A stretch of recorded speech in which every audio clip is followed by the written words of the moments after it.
Moving on, one of Britain's wealthiest charities is getting rid of white board members, all in the name, of course, of diversity. The Tudor Trust says its board is almost entirely white and privileged, and now it is forcing staff to learn about what it calls racial justice and white supremacy culture. Here we go again. I'm joined by Alka Sehgal Cuthbert, who's the director of Don't Divide Us. Alka, it's always a pleasure to talk to you. How are you? Here we go again. It's white privileged people who are being told they have too much privilege. They're being told they're too white. They took the knee to Black Lives Matter during lockdowns. Now they're taking the knee and surrendering to get the chop. Is this even legal? Well, that's a very good question, Martin. I think this charity is making itself a laughingstock, really. I mean, they're meant to be helping marginalised groups. And what have they done by helping them get grants? And what have they done? They've actually suspended giving any grants for a start. So that's a very odd way of fulfilling your charitable mission.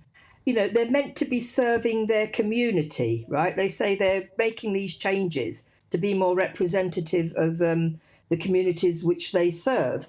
But the community they serve includes white people, and it includes privileged people. It's not a sin to be white or to be privileged. I mean, it seems to me that we hear this so often, so we've got to serve the needs of be more representative of our community. And that just seems to be a cover for really a new form of racism. I mean, you're not meant to discriminate against people on the basis of their skin colour. And if you're a professional organisation, you would think you would value the experience, the efforts, all the work that the existing trustees have done over the years in giving grants, not decide you're going to submit them to some kind of Maoist-style retraining, re-education call. Well, don't you think, Alka, a lot of people now are seeing through this for what it is, and basically racial justice means less white people. It means more racism against white people. That's what it stands for, doesn't it?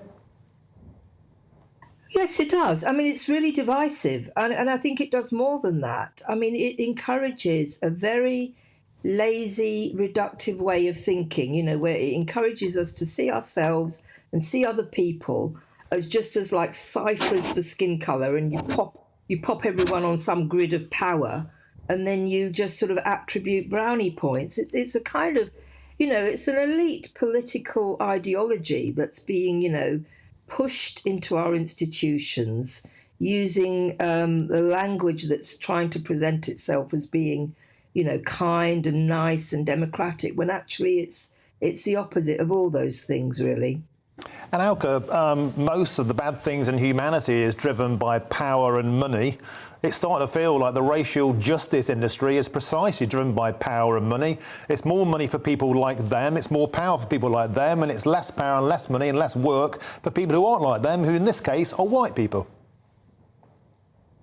Well, that's right. I mean, it isn't. I mean, it is a horrible re-racialisation of our society and of our culture, really, and it's a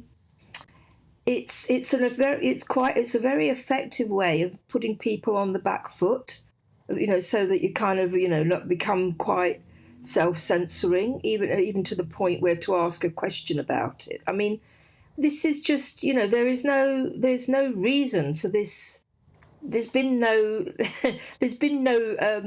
incidents of racism to which this is a response. This is a new elite, which is not just black people, it's white people as well. But the point is, whatever skin colour you are, these people share this sort of system of beliefs, this ideology in social racial justice, this ideology that the whole of society has to be remade anew. It's a very radical one. It thinks anything that already exists must be tainted by the past. It's like we're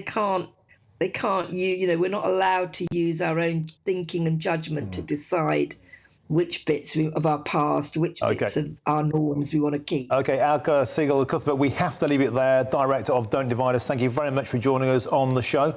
And now the Tudor Trust has issued the following statement. The Tudor Trust has embarked on a well-publicised step change in its mission, which involves reviewing the giving priorities of the charity to reflect contemporary needs of our grantee community. As part of that planned evolution, the trustees resolved to refresh the board with the objective of making it more representative of the demographics and lived experiences of the communities we serve. So there you go.